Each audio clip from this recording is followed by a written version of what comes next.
संदेह हो जाए, मुझे जाना होगा शनिदेव। प्रभु, कृपया अपने विराट रूप के दर्शन दीजिए।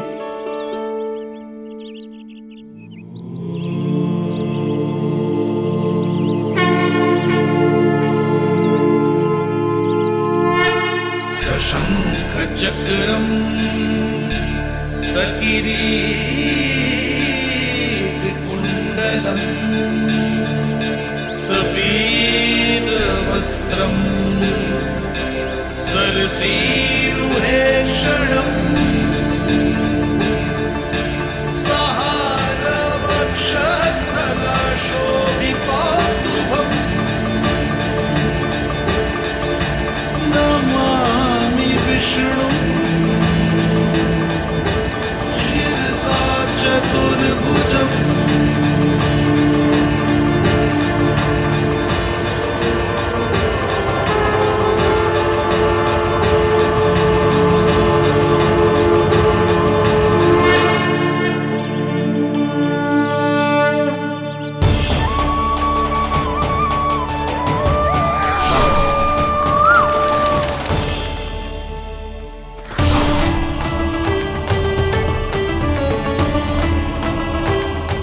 श्री हरि, मुझे पंछी की छाया।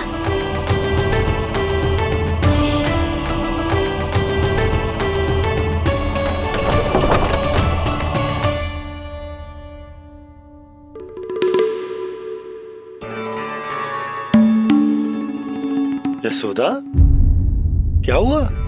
क्या देख रही हो? जानवर को लगो जैसे लल्ला की ना कोई पंछी की छाया हो। पंछी?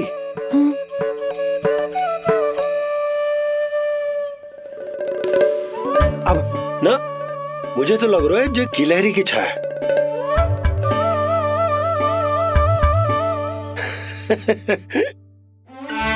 यशोदा, बालक नीलमणि है और बालकों वाले काम तुम कर रही हो।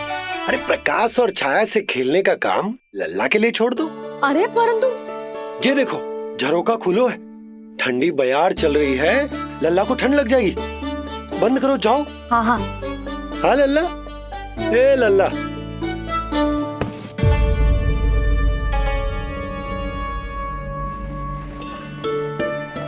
आज सब कितने सज धज के आए थे तुझसे मिलने के लिए, जैसे दीपावली हो। अरे लल्ला, सिवाय इनके देखो,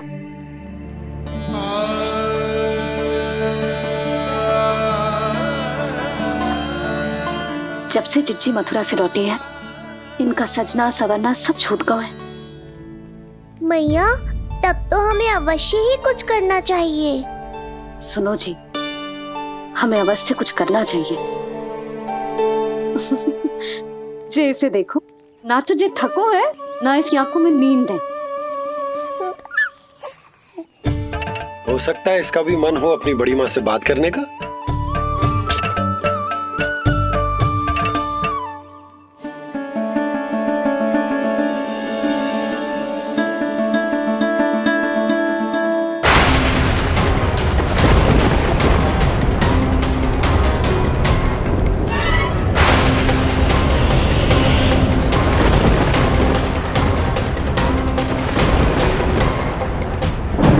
अरे लल्ला, डरने की क्या बात है? बस थोड़ी आंधी तो है।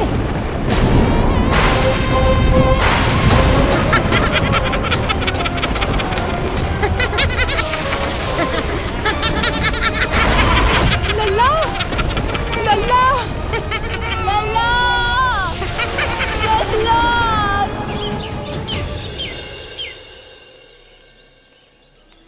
जिज्जी, अरे यशोदा, नंद भैया।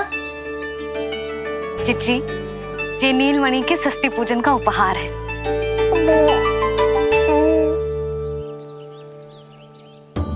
यशोदा, नंद भैया, मैं आप दोनों की भावनाओं का सम्मान करती हूँ। आप दोनों को तो पता है, मेरे हृदय में नीलमणि के प्रति अत्यधिक प्रेम है।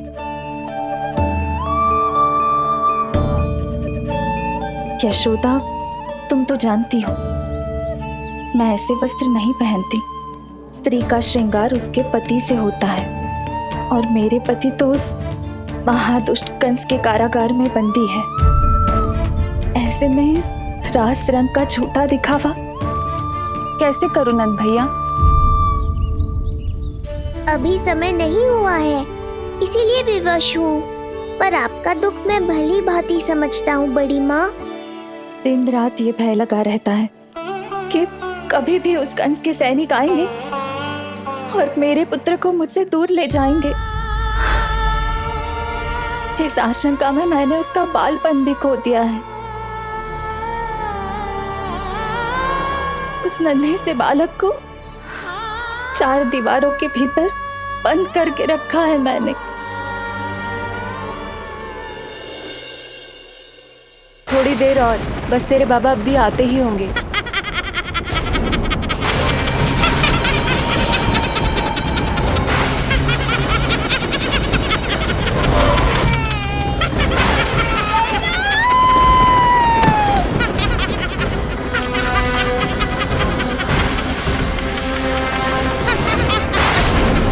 भाभी, आपका पुत्र हमारे नीलमणि का बड़ा भाई। आप उसे खुली हवा में सांस लेने दें। मेरा विश्वास करें, आप दोनों गोकुल में पूरी तरह सुरक्षित हैं। चिच्ची, नारायण के घर देर भले ही है, किंतु अंधेर ना है। बस कुछ समय का कष्ट और है चिच्ची, फिर सब ठीक हो जाएगा। और ये देखो, नीलमणि स्वयं आओ है आपको उपहार देने के लिए। इसे भी मना करोगे आप? नीलमणि, बस आज हट मत करना। मैं तुम्हारी ताऊ जी से मिलूंगी ना, तब नए वस्त्र गहने सब पहनूंगी, साज श्रृंगार करूंगी, तब पूर्ण अधिकार से देना तुम अपना उपहार। किंतु आज नहीं। बड़ी प्रसन्नता की प्रतीक्षा में छोटी छोटी प्रसन्नताओं को त्यागना नहीं चाहिए बड़ी माँ। जीवन तो परमात्मा का उपहार है, उसे जीना चाहिए। चिच्ची, बड़ी प्रसन्नता की प्रतीक्षा में जीवन की छोटी छोटी प्रसन्नताओं का त्याग ना करना चाहिए। जीवन तो परमात्मा का उपहार है, जीवन तो जीना चाहिए। नंदराज, नंदराज, नंदराज, क्या हुआ?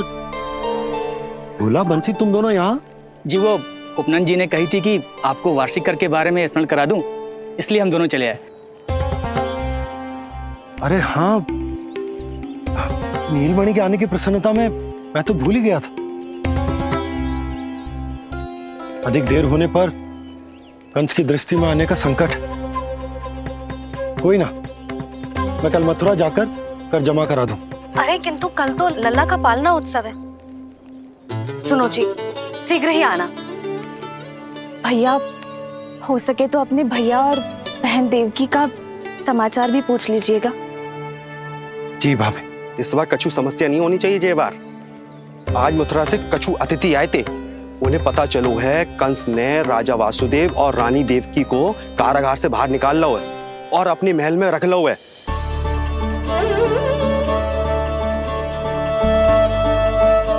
ये तो अत्यंत शुभ समाचार है।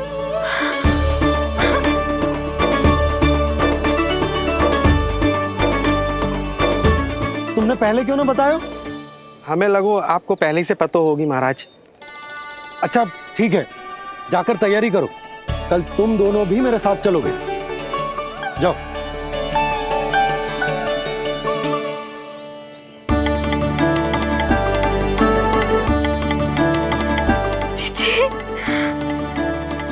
भाभी, यशोदा ने कहा था ना कि नारायण के घर देर अवश्य, परंतु अंधेर ना है। प्रतीत होता है हमारा नीलमणि सबके लिए सौभाग्य लेकर आया है। सच्ची भाभी, नारायण का वरदान है जे बालक। भाभी, अब हमें चलना चाहिए। और हाँ, कल वसुदेव भैया और देव की भाभी से बिना मिले वापस ना आऊंगा मैं। उन्हें कह दूंगा और बता दूंगा कि कितना स्मरण करते हो आप उन्हें। चिच्ची, शुभ समाचार मिलो है। अब तो जो उपहार स्वीकार करना पड़ेगा। हाँ यशोदा, अत्यंत शुभ समाचार आया है और अपने साथ ही आशा भी लाया है कि अब शीघ्र ही उनसे मिलना संभव होगा।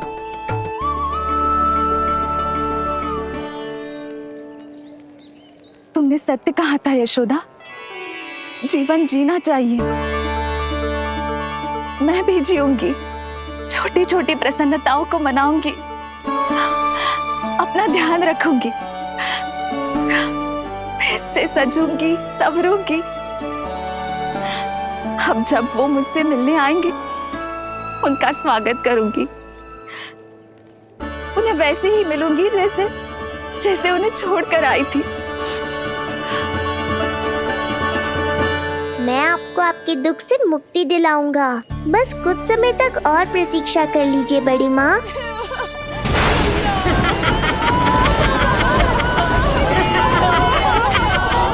कब तक बचेगा शिशु विष्णु? आज नहीं तो कल तू मेरा निवाला अवश्य बन जाएगा। कल तुमसे भेंट होगी पूतना। कहाँ है तू शिशु विष्णु? शीघ्र ही तुझे आहार बनाऊंगी मैं। तुमने बहुत दुष्कर्म कर लिए पूतना। अब तुम्हारे आतंक का अंत करूंगा मैं।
चिंता क्यों करती हो मैया? मैं हूँ ना। नेत्र खुले रहे तो मैया पक्का घबरा जाएंगी। यशोदा, क्या हुआ? अरे बोलो ना, कोई बुरा सपना देखो। ना, स्वप्न तो ना था, किंतु मेरा मन बहुत घबरा रहा है। ऐसा लगो जैसे नीलमणि को कुछ। ये देखो, नीलमणि तो शांति से सो रहा है। तुम ना व्यर्थ ही व्याकुल हो रही। बाबा सही कह रहे हैं मैया, कुछ नहीं होगा मुझे। सुबह होने में अभी समय है। व्यर्थ की चिंता को झटक सो जाओ। अच्छा, ऐसे कैसे झटक दूं चिंता? नींद अचानक खुलो है मेरी। इसका अर्थ है अवश्य ही कोई बुरी दृष्टि है मेरे लल्ला पर।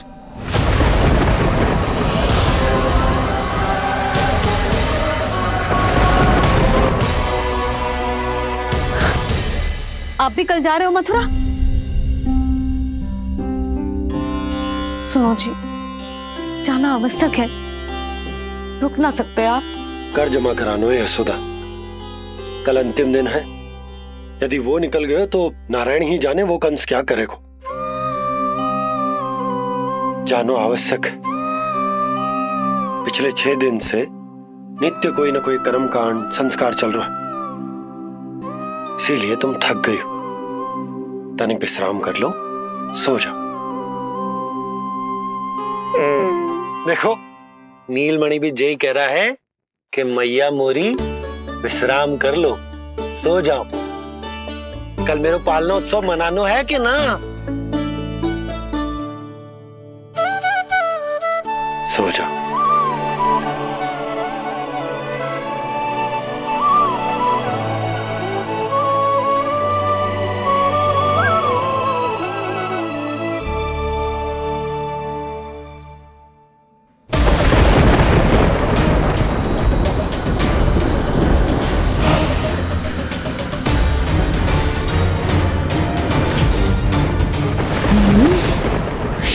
की गंध। पर अब तो भूख भी मिट गई है। एक रात का समय बचा है बालक, जी ले। कल सूर्य की पहली किरण के साथ अंतिम सांस लेगा तू।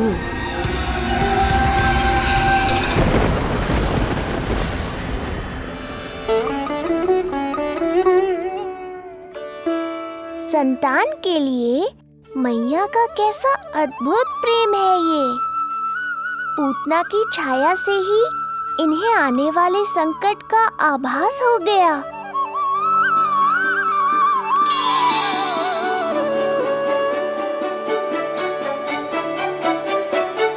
जब कोई बैलगाड़ी से यात्रा करता है तो गाड़ी पर चढ़ते ही सामान की गठरी नीचे रख देता है।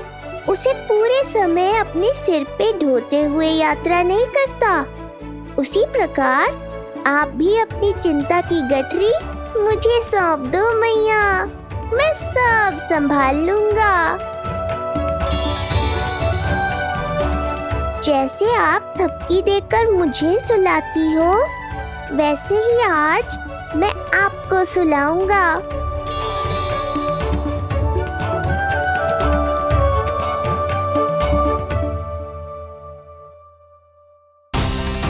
वचन देता हूँ मैया, जिसने आज आपकी निद्रा भंग की है, कल उसे चिर निद्रा में सुला दूंगा मैं।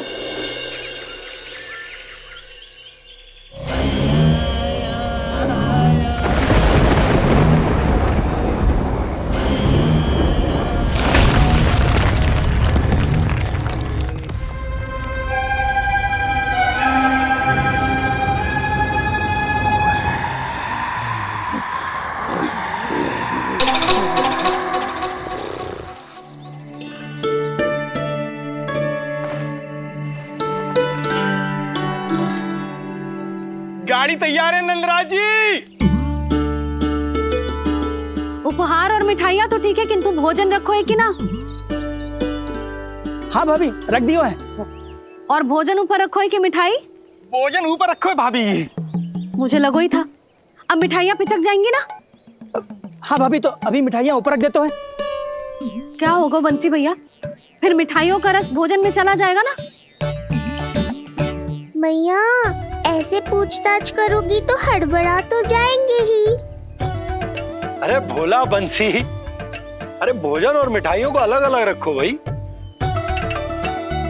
यही कह रही हो ना सुधा?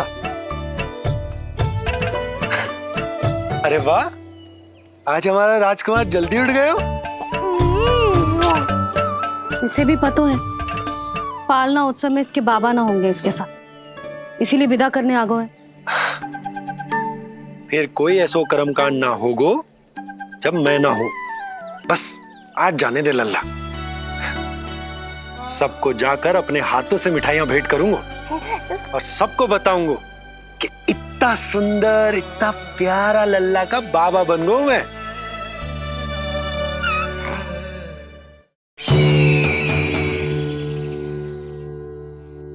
भैया के अत्याचारों की कोई सीमा ही नहीं।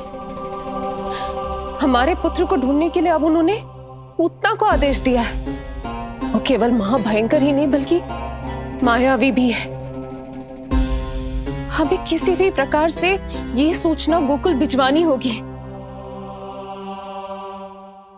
सत्य कह रही हो देवकी, मुझे भाई नंद को किसी भी तरह सावधान करना ही होगा, किंतु कैसे? हमारे लल्ला के बारे में जानकर सबसे अधिक कौन प्रसन्न होगा पता है? वसुदेव भैया। सत्य कहा आपने।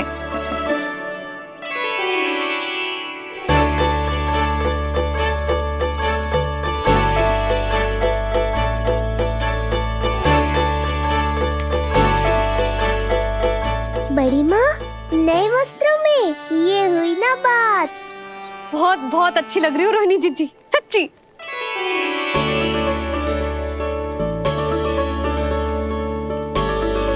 आपने जीवन में फिर से रुचि लेना आरंभ कर दियो है, ये जानकर वसुदेव भैया की प्रसन्नता दुगनी हो जाएगी।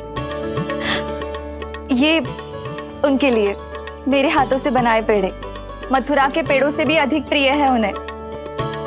और ये देवकी की नवजात कन्या के लिए कहिएगा, केवल वस्त्र नहीं है, अपना आशीर्वाद भेजा है मैंने। जी। सच में यशोदा, नीलमणि एक आशा का दूत बनकर आया है मेरे जीवन में।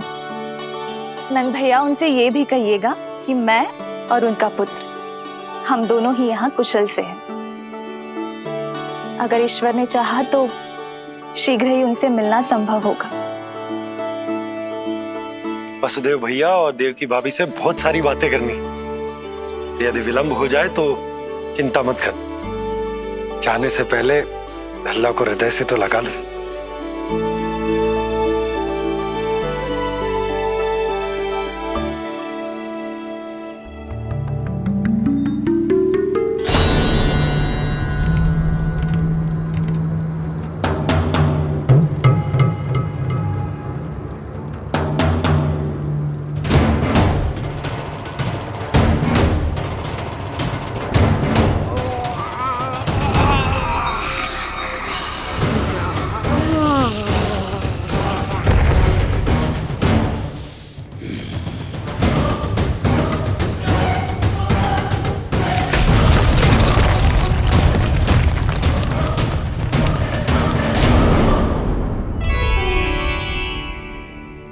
कछु विचित्र सो क्यों लग रहा है मुझे? बाबा, आपका पुत्र है ना यहाँ, सब कुशल मंगल ही होगा।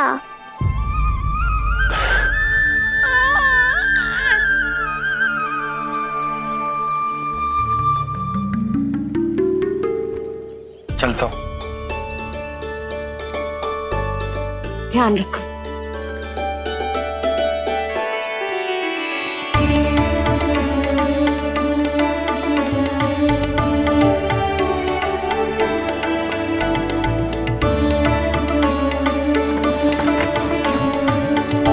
जय राम जी की।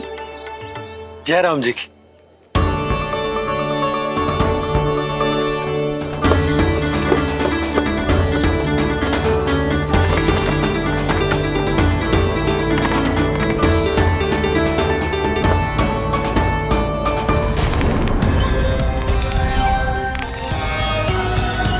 कहाँ से आरंभ करूं आज?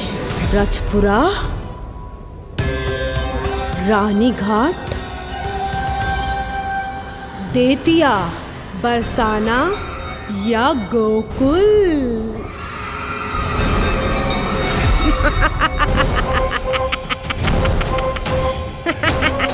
यही तो चाहता था मैं कि तुम यहाँ आओ।